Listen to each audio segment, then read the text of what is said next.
This podcast episode is releasing during the United States Memorial Day holiday weekend, and therefore I'm going to give you a quick update on Career Pivot and the Repurpose Your Career podcast. Then I'm going to rebroadcast the most impactful episode for me from 2021, which was How to Switch Industries from an Executive Search Consultant's Perspective with Glenn Zwieg. Cue the music. Welcome to the Repurpose Your Career Podcast, brought to you by Career Pivot. This podcast is where those of us in the second half of life come together to discuss how to repurpose our careers for the 21st century. Come listen to career experts give you proven strategies. Listen to people like you tell their stories on how they repurpose their careers. And finally, get your questions answered. Your host, Mark Miller, has made 6 career pivots over the last 30 years. He understands this is not about jumping out of the frying pan into a fire, but rather to create a plan where you make clear, actionable steps or pivots to a better future career. Are you ready to repurpose your career? Welcome to episode 272 of the Repurpose Your Career podcast. My name is Mark Miller, and I'll be your host every Monday for discussion on what it's like to repurpose your career. This podcast episode is releasing during the United States Memorial Day holiday weekend, and therefore I am going to give you a quick update on Career Pivot and the Repurpose Your Career podcast. And then I'm going to rebroadcast the most powerful episode for me from 2021, which was How to Switch Industries from an Executive Search Consultant's Perspective with Glenn Zwieg. I have reached an interesting point with Career Pivot and this podcast. Traffic to the Career Pivot website declined significantly during 2020 and 2021. However, the downloads for this podcast stayed pretty flat during that same period. In 2022, the monthly downloads for this podcast now are roughly equal to the number of visitors to the website, a little less than 10,000 per month. At one time, the website received almost 30,000 visitors per month. That changed dramatically during the pandemic. The podcast is now steadily growing at a significant rate, while website traffic is staying pretty flat. Therefore, this podcast is getting most of my attention. Besides, I like recording and producing this podcast. It is the greatest networking tool I've ever had. I meet so many interesting people. When I launched Career Pivot back in 2012, it was a money-making operation. That is no longer true. Since we moved to Mexico in 2018, it has shifted to being a passion project for me. As long as it does not lose money, I am good with that. I like when it makes money because I can do some fun projects and invest in the podcast with the funds that the business generates. Earlier this year, I started publishing this podcast on YouTube, not knowing whether it was going to be worth my time. I now have a big whopping 15 YouTube subscribers, and we'll have to see what it does the rest of the year. Maybe I can be a YouTube influencer. Not. Some of that money I'm making right now is paying my co-author, Susan Leahy, to help me with some advanced white papers. Therefore, I ask you to share this podcast in whatever method you prefer. The more people who listen to the podcast, the more people we can help. Given this is the United States Memorial Day weekend, I thought I would rebroadcast the episode from 2021 that had the greatest impact on me, and that was my discussion with Glenn Zwieg. Glenn provides executive search and leadership advisory services in Egon Zender's digital tech-enabled services and health practices. He is also the host of the podcast called The Art of Excellence, where he interviews high-achieving people across all walks of life to find common threads of success. I wanted Glenn on the show for 2 reasons. He has a deep understanding of the executive search process, and I wanted his perspective on what he is looking for when candidates switch industries. The second reason is he has a great podcast, The Art of Excellence, that's completely separate from what he does as an executive recruiter. Glenn suggests that you need to put yourself out there when pivoting industries, and I want you to hear a bit of Glenn's podcasting story. A lot of the ideas I have around how to handle disruption came from this episode. I'm going to skip my normal promo for the Career Pivot community and get right to my discussion with Glenn Zwieg. Welcome to the Repurpose Your Career Podcast. I have a really interesting guest this week in Glenn Zwieg. He is an executive recruiter for Egon Zehnder, and he is the podcast host of the Art of Excellence podcast. Well, welcome to the podcast.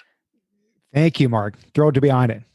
Glenn approached me several weeks ago about being on the podcast, and I said, can you address, but what is he looking for when people are trying to switch industries? Because we're going to have a lot of people do that. So, Glenn, what do you look for when someone says, I want to go from, I'm a marketing guy or gal, and I want to switch from one industry to another? No, it's a great question. And it happens all the time. It's happened to myself over my own career, which if you want, we can talk about later. And there's no one size fits all, but I thought I could maybe provide an example or two. But at a high level, the question is, what skills do you have that transcend industry borders?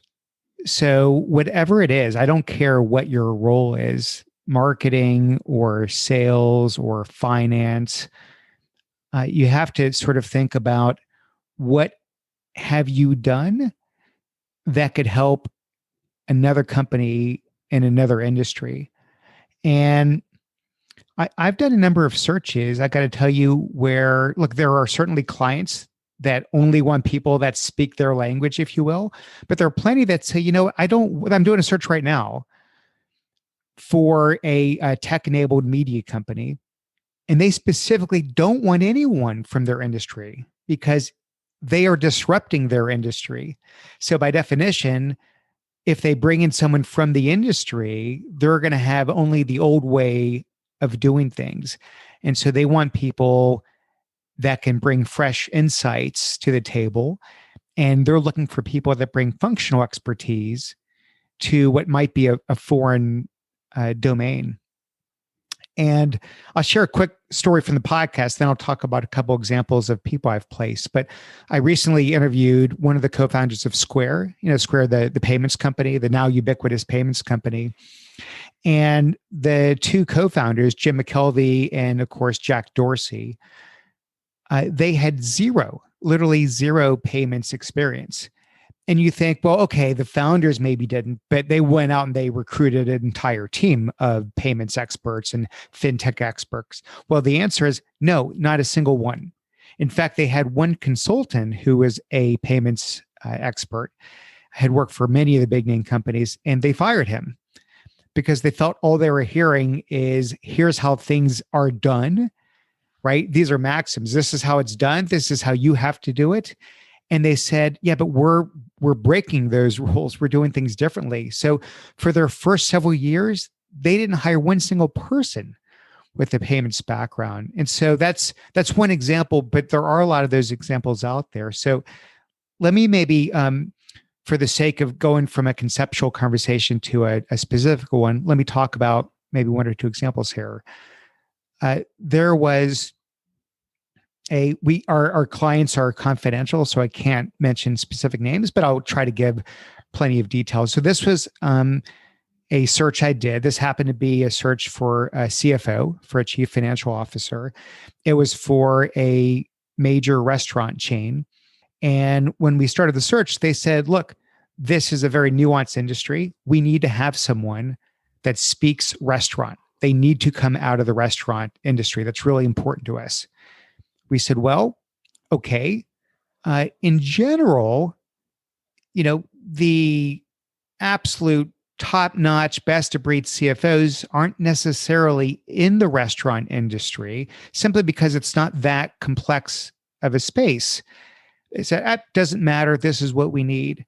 Well, we brought them a number of people from the industry, And each time there was something missing, there was something lacking.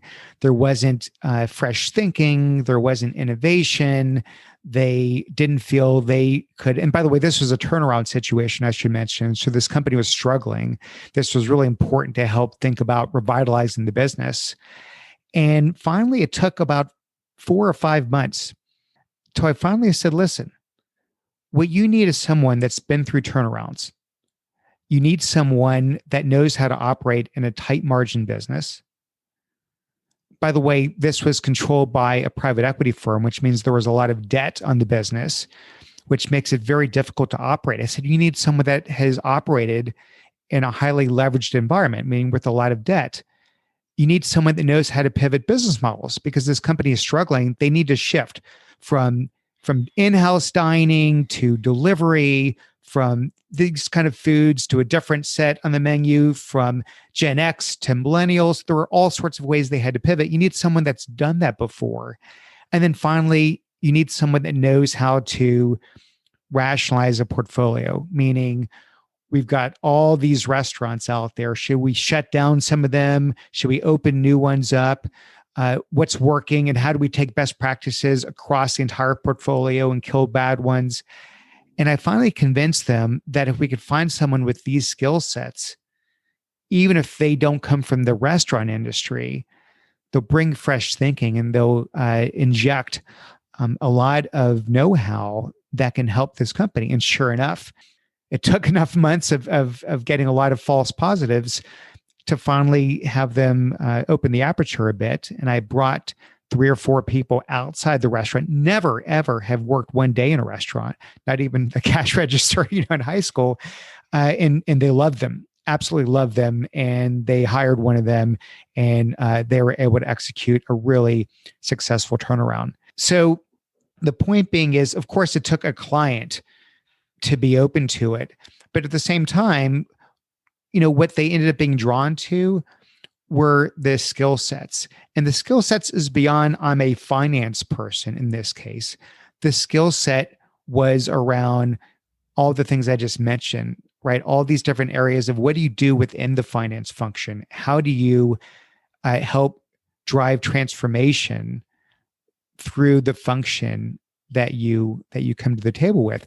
And that's what was really important there.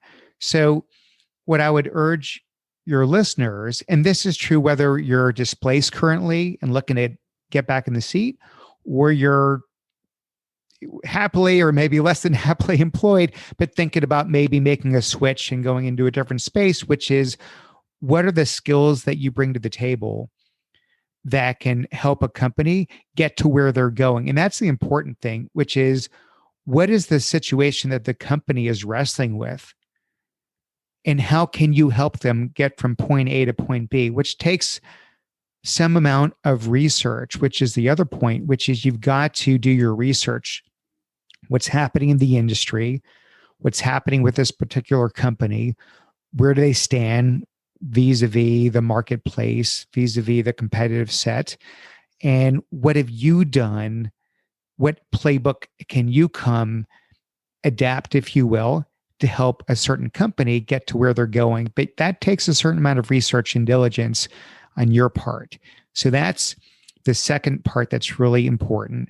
And then a final point, and then I'll pause here, is companies use LinkedIn like never before. And I'd love to sit here and tell you that we've got all sorts of proprietary databases at Aegon Zender, which by the way, we do. And we have all sorts of internal networks, which of course we do.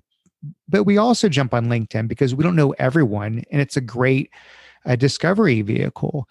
So we're always learning. We're always finding new talent out there. And how do you position yourself on LinkedIn? What content have you written? What groups do you belong to? What have the people that have given you reviews, what have they said about you?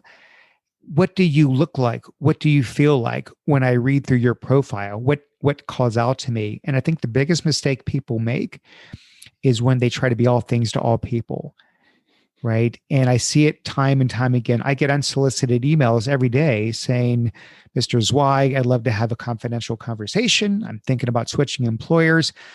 I can do marketing or business development or finance. I can do it with a big company. I can do it with a small company. I can do a high growth mandate. I can do a turnaround situation, on and on and on. And you're sort of, when you're the jack of all trades, you're the master of none. And it doesn't help when you're trying to land something new. So let me pause there. And I hope some of that is maybe helpful, and happy to, go wherever you want to take this, Mark. Yeah. When I first got into this, I used to deal with a lot of Dell refugees, because Dell used to, particularly, 10 years ago, would constantly be laying people, doing micro layoffs. And they would come in and say, I can do sales, I can do marketing, I can do product management, I can do program management, I can do project management, I can do this, I can do that. And I said, what you just told me is you suck at everything, because you can't be good at all of it. And I preach the same thing. So let me ask you this. How do you find those companies or those positions where people are open to looking at people from outside the industry? Well, it's interesting. I think what's happening right now, as we're continuing to go through a massive transformation, and I think the pandemic has maybe accelerated it, but it's sort of like there is no industry, there is no company that is immune to the Amazon effect or the fill in the blank, the Google effect, the Facebook effect. We're all being transformed, and we all have to change the way, business as usual doesn't work anymore. So the question is, if you're a company that's having to rethink your business and rethinking how to engage with your customers, rethinking the business model and how you make money, so on and so forth, then you're almost forced to think outside the box. You're almost forced to say, well, if what we've done in the past, what's that expression, the definition of insanity? You've heard that one? Yes.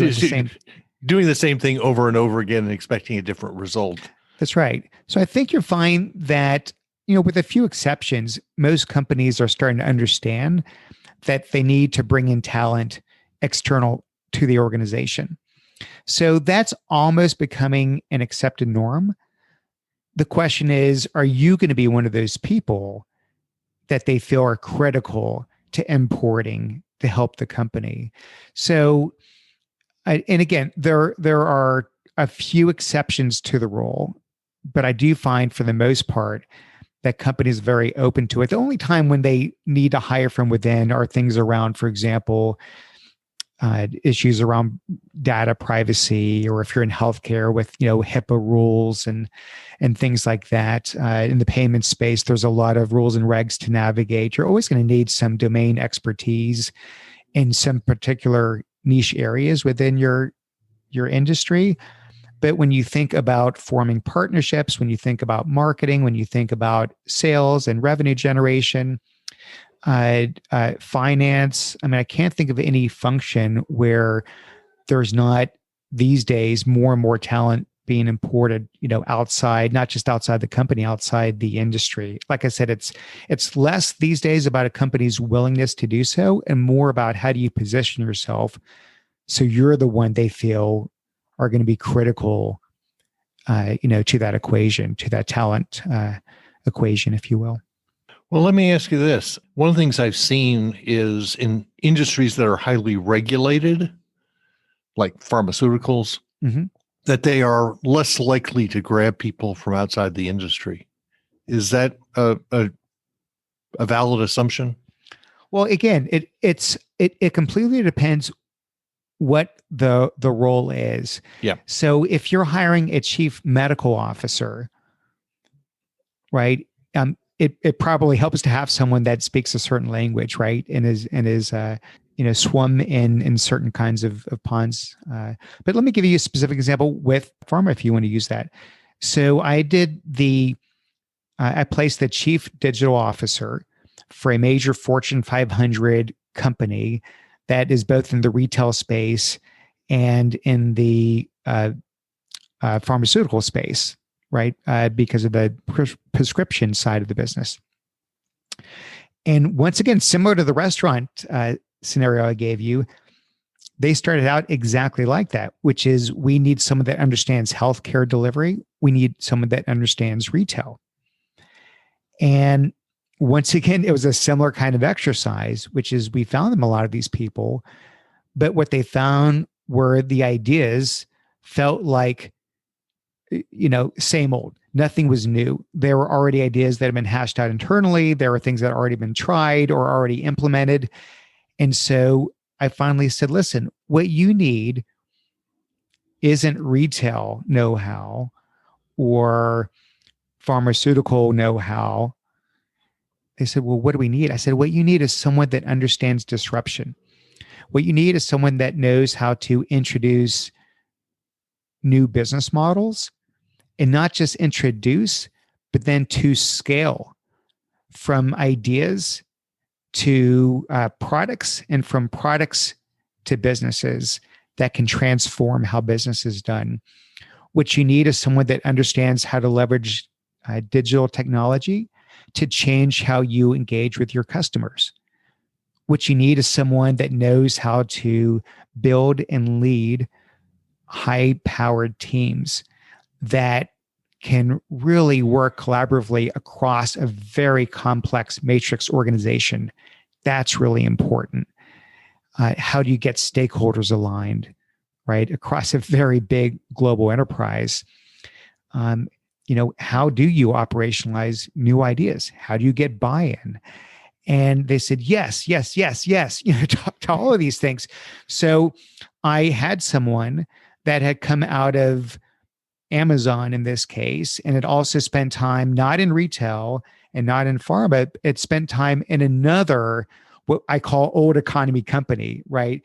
A company which was being disrupted, which was going through transformation. So he showed that he knew how to take a lot of what he learned in Silicon Valley and apply it to a non-digital first company.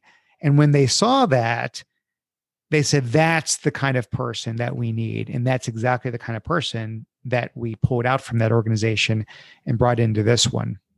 So it depends on what the role is, but there's no space. And I do a fair amount of healthcare recruiting, actually. I do a fair amount of fintech recruiting and a lot of spaces that are financial services, that are highly regulated. And again, there are always going to be some rules, some roles, I should say, Mark.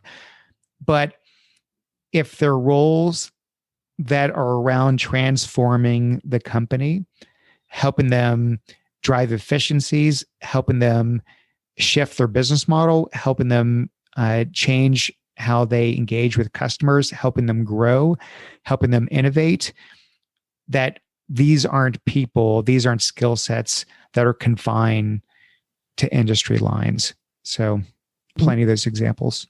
What I'm hearing from you is just about everybody's being disrupted. Mm-hmm. And the question comes down to is, how are these companies being disrupted? And then how can you help them with that disruption?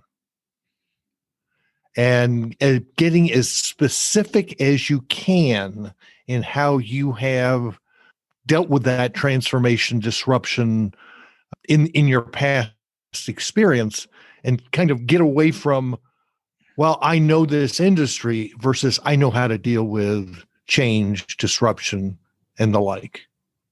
Does that resonate? Yeah, it absolutely resonates. And then I go back to what I said earlier, which is, so whatever that topic is, whatever it is you bring to the table, have you written about that?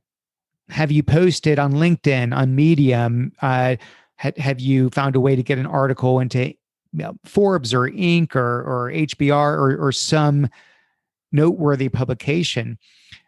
Have you been an opinion leader, a thought leader in any of these groups around whatever the topic is? And so it's not enough that you know it. You need to find a way to let others know that you know it. And you've got to be a thought leader. You've got to brand yourself. And that takes some time and it takes some discipline. But again, that's how a lot of people are discovered these days. And so you can't sit there and hide out, in your office or in your house and just sit there and vent because no one knows what you could bring to the table. Let them know. Go out there and put yourself out there a little bit. And that's how these things happen. But it does take time. It takes discipline. It takes research. It takes effort. Yeah, it's interesting. I work with a number of folks in my online community say you need to go publish. And that's either on LinkedIn. Medium is a good example. Don't tell me that you know your stuff. Show me you know your stuff. And the challenge that a lot of mid to late career professionals is they've never had to do that before.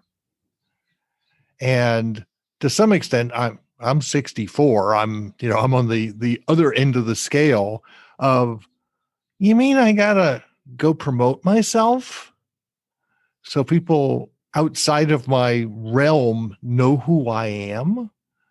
That's kind of scary. It's scary. It is scary. And you have to be vulnerable, right? Not everyone is going to agree with what you write. Not everyone's going to think it's a noteworthy article. Not everyone's going to think it is of substance. And you have to be willing to say, that's okay.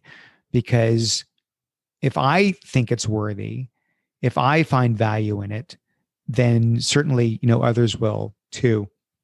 What makes social media so enabling today that we didn't have this luxury, 10, 15 years back, is once upon a time, your only options were to fight with everyone else to get that piece into one of these, into the Fortune, the Forbes, the Harvard Business Review, and what have you. But these days, you don't need some third party to publish you, to endorse you, to decide that you're worthy.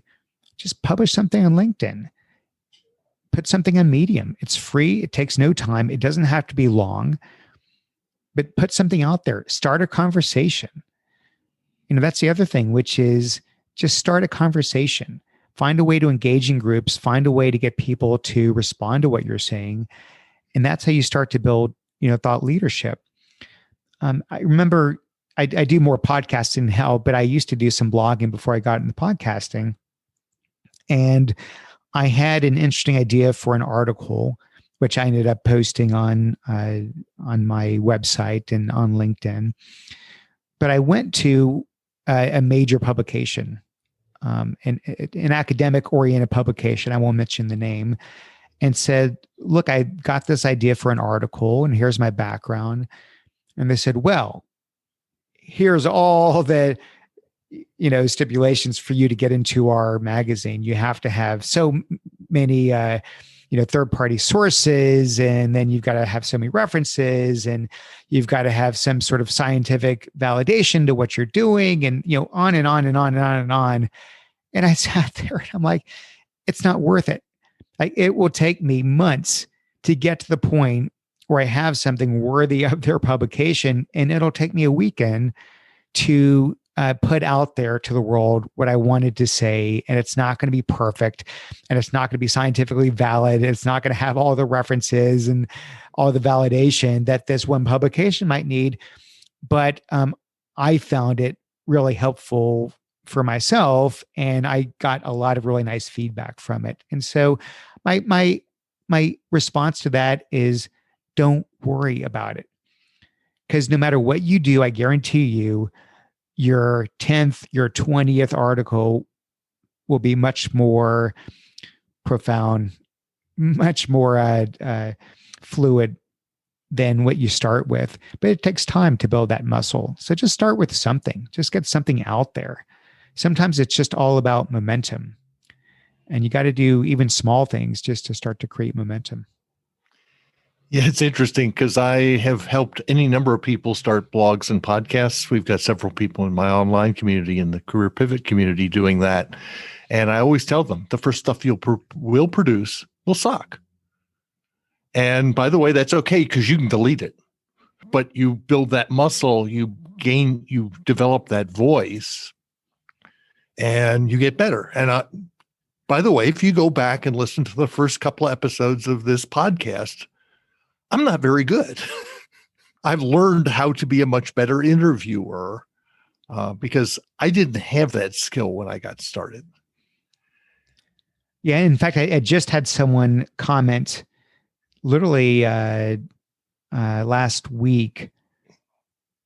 And the comment was, "This is Glenn's best podcast yet, but go back and listen to all of them and you'll see the difference, and you'll see Glenn's growth. You'll see how was he as an interviewer when he started, and how has he matured in that at that craft over time. And make no mistake, I'm far from perfect. I still have a lot of learning and improvement to go, but I've come a long way. And I don't look back and say, "Oh, I'm gonna delete all those early podcasts." Right? That's probably a little bit of the perfectionist inside me that might want to do that, because maybe I'm embarrassed over the way I sounded, back then. But that's me. And I wasn't as good back then as it was now. My writing wasn't as good when I started blogging to how it evolved over time.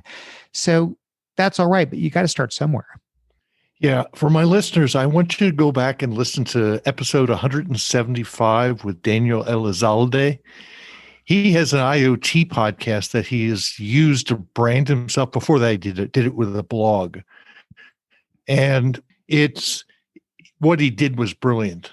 And it's a matter of getting the right people on the podcast. And one of the things about podcasts is they're very personal. They hear your voice.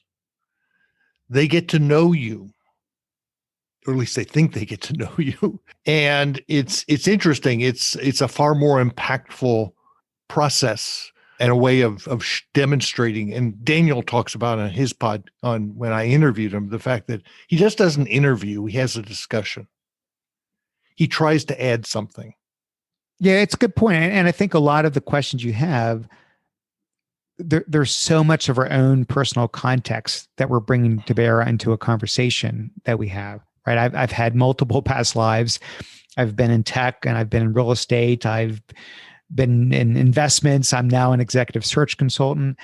And I've seen so many movies, right? That when you watch a new movie, there's so much you bring into that. Oh, it reminds me of this plot sequence. Oh, I love the music. It reminds me of this one in terms of setting a tone and setting the mood. Oh, I love the character development. It makes me think of this one or that one. And that's the same thing I find when I interview people, which is it's not even at a conscious level. It's just there's so much that I've done to experience life that sort of comes into that discussion. And the other way I've evolved over time, I would say, is I think early on, Mark, I was really, and again, it's a little bit of that perfectionist inside of me, which is not something I'm super proud of. But what are the people listening? What do they want to hear about? What do they care about?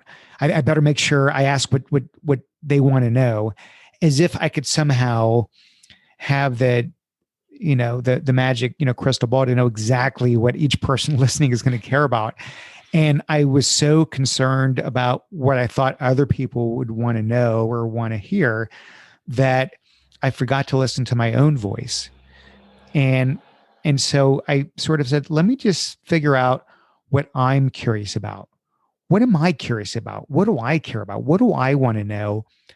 And not everyone out there is going to care about what I care about. And that's okay. I'm not going to be all things to all people.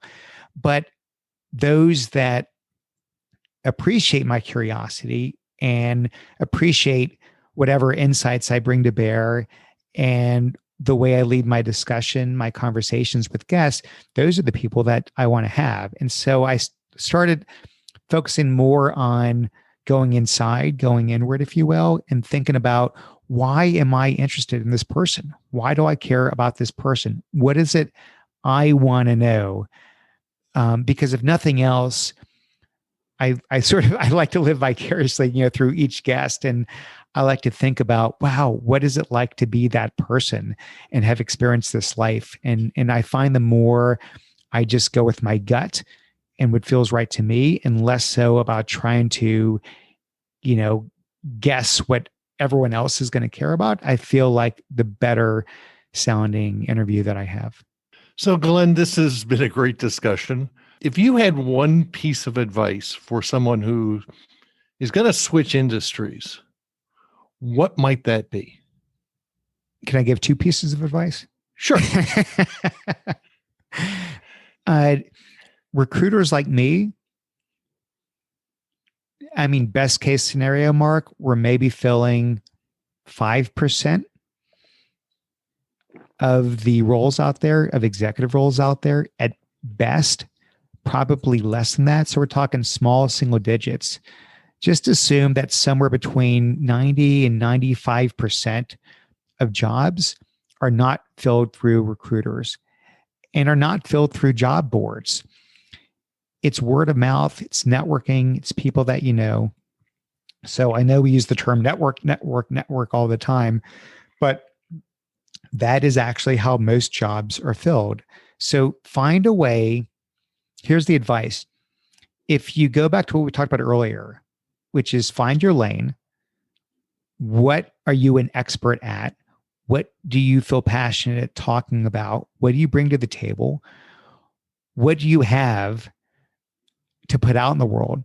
Find a way to take that and then have conversations with people at companies you'd like to get to know, with no agenda, with no, I'm looking for a job, just with, I'd love to talk to you to share some of what I learned. And I'd love to hear what you're doing in whatever the area is, because I'm just curious. And this is where I'm spending my time. And this is my passion. And you'll be surprised at how many people would love to engage with you. What people don't on average have the time for or interest in is, hey, I'm looking for a job. I'd love to, have coffee, or during a pandemic, virtual coffee, whatever. They get lots of these, and it's a very one-sided kind of approach, if you will. So I guess the two-sided advice is, one, take the time to think about what's your unique angle, what's your unique point of view, what is it that you're a quote-unquote expert at, and then find ways to network to get into the people at companies that you think you'd like to work at as a next step in your career. That would be the advice. Well, Glenn, that was great advice. If someone wanted to reach out and touch you virtually, because we are in social distancing, or in here in Mexico, we call distancia socialis, how might they do that? Gosh, a lot of ways these days. The podcast, you can go to theartofexcellence.com and find it there. You can, my email is glenn@theartofexcellence.com. That is one way. You can find me at Egon Zender, and you can just search. I'm in the Atlanta office, and that is Egon Zender is EGONZEHNDER.